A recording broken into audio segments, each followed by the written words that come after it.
মই ভাবোঁ যে বিহু আৰু ঝুমুৰ আমাৰ অসমৰ জাতীয় জীৱনৰ সকলোৰে হৃদয়ত আছে।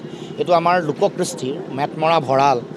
এইটো জীয়াই ৰাখিবৰ কাৰণে পৰিকল্পনা কৰাটো ডাঙৰ কথা নহয়, কিন্তু এইটো কেৱল মাত্ৰ এক্সিবিশ্যন কৰিলে দায়িত্ব শেষ নহয়। বিহুৰ কাৰণে তেওঁলোকে আন কি প্ৰকল্প তেওঁলোকে লৈছে, বিহুৰ গৱেষণা হ'বনে নহয়, ঝুমুৰৰ কাৰণে প্ৰয়োজনীয় যিটো দায়িত্ব ধাৰাবাহিকভাৱে চলি থাকিবলৈ। কাৰণ এইবোৰ অঞ্চলত এতিয়া বাগান অঞ্চলসমূহত তেওঁলোকৰ যিবোৰ মৌলিক সমস্যা এইবোৰে ভাৰাক্ৰান্ত। লোককৃষ্টি এটা জীয়াই ৰাখিবলৈ হ'লে এতিয়া বাগানত তেওঁলোকে পাব লগা প্ৰাপ্য অধিকাৰ নাপায়। দিন মজুৰি তেওঁলোকে পাব লগা আছে 351 টকা, আজিলৈকে দিব পৰা নাই।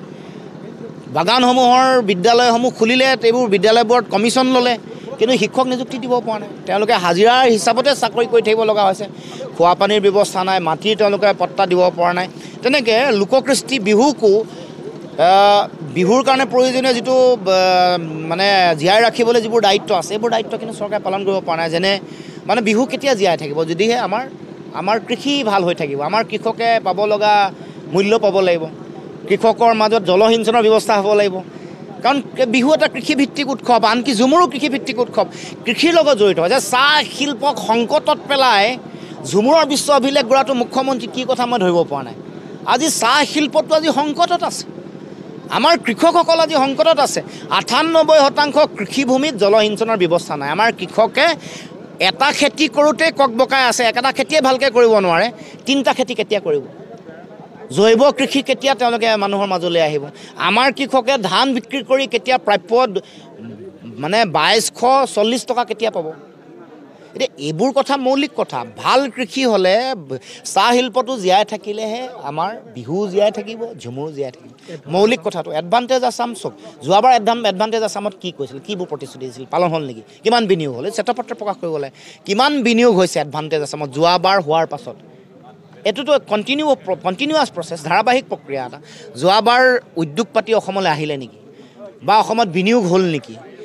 এডভান্টেজ আছামৰ সময়ত তেওঁলোকে যিবোৰ প্ৰতিশ্ৰুতি দিছিল, টুইন টাৱাৰকে ধৰি বিভিন্ন বিনিয়োগ, আমাৰ পানীৰ সদব্যৱহাৰ হ'ব, আমাৰ চাহৰ নতুন ধৰণে ব্ৰেণ্ডিং হ'ব, আমাৰ জৈৱ পৰ্যটন, সাংস্কৃতিক পৰ্যটন, এইবোৰৰ সামগ্ৰিক উন্নয়ন হ'ব, এইবোৰ নতুন পৰিকল্পনা হৈছিল।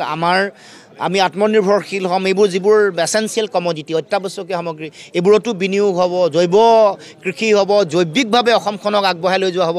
এইবোৰ ক'ত ফুটুকাৰ ফেন। মই এইবোৰ কথাই কওঁ, মানে মুখ্যমন্ত্ৰীয়ে কওক যে মই বোলে এটা সামগ্ৰীত আত্মনিৰ্ভৰশীল হ'লোঁ অসম, বোলে ধান মই চাউল বেলেগৰ পৰা আনিব লগা নহয়, বোলে কণী বেলেগৰ পৰা আমদানি নাই কৰা যোৱা 5 বছৰত, এইটোকে কওকচোন।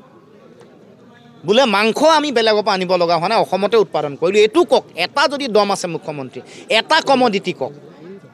এটা য'ত চেলেঞ্জ কৰিছোঁ মুখ্যমন্ত্ৰীক, এইটো প্ৰত্যাহ্বান। বোলে মই চাউলত আত্মনিৰ্ভৰশীল, মই গাখীৰত আত্মনিৰ্ভৰশীল, মই এটা কওক, এটা উদাহৰণ তেতিয়া ক'ম আমি। এডভান্টেজ আছামৰ তেতিয়াহে মূল্য থাকিব। প্ৰথম নিজে আমি আত্মনিৰ্ভৰশীল নহ'লে উদ্যোগবোৰ কেতিয়া আহিব, ডাঙৰ ডাঙৰ বিনিয়োগ কেতিয়া হ'ব, যেতিয়া আমি আমাৰ নিজৰ আন বস্তুবোৰৰ উপৰি আমাৰ অত্যাৱশ্যকীয় সামগ্ৰীসমূহৰ উৎপাদন আমি কৰিব পাৰিম, আমাৰ মৌলিক সমস্যাবোৰ নাথাকিব। তেতিয়া চাহ শিল্পটোৰ লগত চাহ পৰ্যটনটো কেতিয়া সংলগ্ন হ'ব। যদিহে চাহ শিল্পটো জীয়াই থাকে, শিল্পটো জীয়াই নাথাকিলে চাহ শিল্পক লৈ কি পৰ্যটন কৰিব, চাহ শ্ৰমিকসকলৰ ভৱিষ্যত।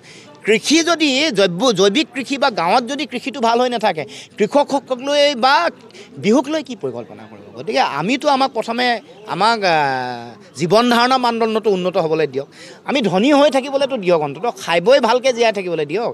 সেইটো কৰিবলৈ মুখ্যমন্ত্ৰীৰ কোনো পৰিকল্পনা নাই। এনে এটা চমক সৃষ্টি কৰিছে। এইবোৰ এটা পইচা আগতেও খৰচা কৰিছে, আনকি জন্মদিনতো শিল্পী আনি তেওঁলোকে শ কোটি টকা ঠিকাদাৰক জোৰ জবৰদস্তি টিকেট দিয়াৰ উদাহৰণ অভাৱ নাই। গতিকে মই ভাবোঁ যে মূল কথালে মৌলিক কথা বতৰালে মুখ্যমন্ত্ৰী আহক। ইতিহাসত সকলোৰে নাম লিখা থাকে, কাৰোবাক ভালকৈ লিখা থাকে, কাৰোবাক খুব বেয়াকৈ লিখা থাকে। যেনেকৈ স্বৰ্গদেউ চাওলুং চুকাফাৰ নাম আছে, তেনেকৈ বদনৰ নামো আছে। গতিকে মুখ্যমন্ত্ৰী এইবোৰ কথা ভাবক, সময়ক কোনেও ঠগিব নোৱাৰে।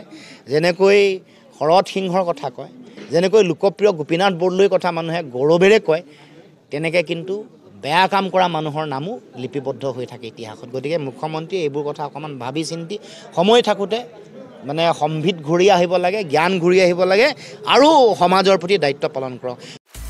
আপুনি বিচৰা বাতৰি পাব কেৱল নিউজ 18 এপত।